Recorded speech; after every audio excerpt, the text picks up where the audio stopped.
House Democrats forced their Republican colleagues to take action on Congressman George Santos after the scandal-plagued Republican was indicted on more than a dozen federal charges last week.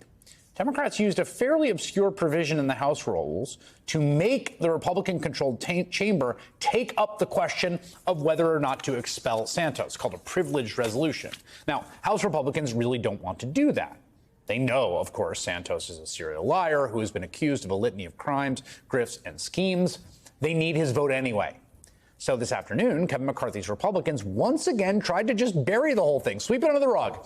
Instead of an up or down vote on whether or not to expel Santos, Republicans voted instead along party lines to kick the issue over to the House Ethics Committee, which, get this, is already investigating Santos. After the vote, an ever-defiant Santos spoke to reporters outside Capitol Hill. I have not done my job since I've gotten here.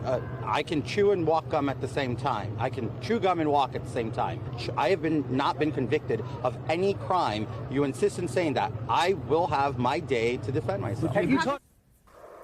Congresswoman Becca Balint is a Democrat of Vermont. She's one of the co-sponsors of the resolution to expel George Santos, and she joins me now. Congresswoman, you succeeded in getting a privileged resolution taken up and dealt with on the floor. Your reaction to the vote today?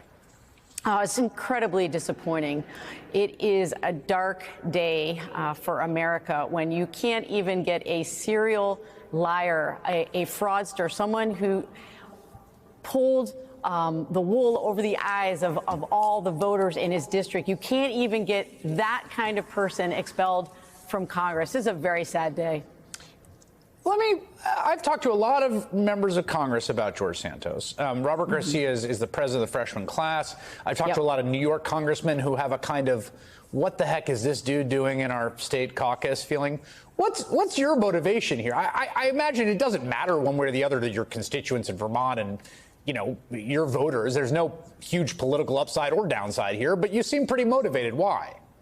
I really appreciate that question. I ran for this seat because of the actions of the Trump supporters on January 6th. I believe this is an inflection moment for our democracy. Democracies don't fail overnight. They fail little by little as norms are upended, as integrity is eroded. And I feel very strongly that I have to be able to look my own kids in the eye when I come home to Vermont on the weekends, when they ask me, how is it that a serial liar can continue to serve in Congress and be paid by the American people? And I think about all of the students that I taught. I was a history and civics teacher for a long time. And so my motivation is about protecting the democracy, absolutely. And actually, Vermonters care a whole lot about this. I should note just some news today when you talk about, you know, him being a serial liar. The vote today was partisan for the reasons we explained in the intro, but the sentiment is not. I mean, all the Republicans in his home county have called on him to resign. That's right. The 5 or 6 members of the Republican Party in New York have called him to resign, though crucially didn't vote for it today. That's right. Which is notable. It is notable. He also lost a staffer today. Nasa Woomer, who's the communications director, has resigned. She tells Scripps News, with respect for my colleagues, the people in New York, and most importantly myself, I am honored to tender my resignation, Woomer said in her resignation email. She said the departure appearing to direct the comment towards Santos. Unfortunately, you never took one point of professional advice given. I suppose that's not surprising. Do you think we'll see more of that over time? Here's the thing that you have to understand is that there have been a series of votes that have been taken on the floor in the last few months, and George Santos is at times applauded by his colleagues, especially if he's a deciding vote.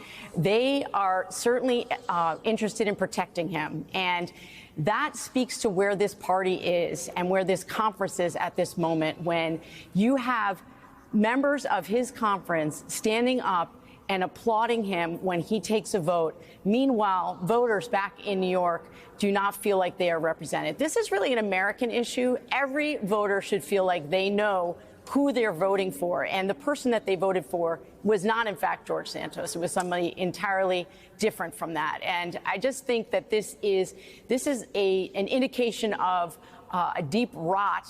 And we, as members of Congress, need to do everything that we can to return some semblance of integrity to the body.